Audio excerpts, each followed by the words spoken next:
नमस्कार दोस्तों, मैं सोनी PR07 न्यूज चैनल में आप सभी का स्वागत करती हूं। दिल्ली से रोज आ रहे 8000 यात्री, जंक्शन पर कोरोना जांच की कोई व्यवस्था नहीं। जी हां दोस्तों, आज हम बात करेंगे कोरोना वायरस से संक्रमण देश की राजधानी दिल्ली में भयावह रूप ले चुका है।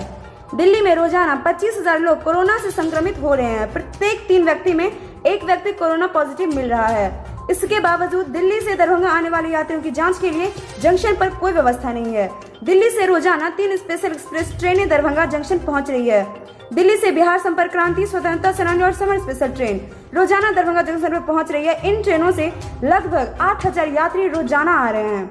इन यात्रियों की कोरोना वायरस की जांच नहीं हो रही है। बताते चलें कि जंक्शन पर कोरोना जांच के लिए जिला प्रशासन की ओर से 10 कोरोना जांच काउंटर लगाए गए हैं, परंतु इन काउंटरों पर सिर्फ मुंबई से पहुंचने वाले यात्रियों की ही जांच होती है। दिल्ली से पहुंचने वाले यात्री सीधे घर की ओर जा रहे हैं। दिल्ली में पहुंचने वाले यात्री ने बताया कि मुंबई की तरह ही दिल्ली में भी संक्रमण के कारण बुरा हाल हो रखा है। कामगार नौकरी जाने के बाद घरों की ओर लौट रहे, ऐसे में जंक्शन पर यात्रियों की जांच नहीं करवाना प्रशासनिक विफलता है।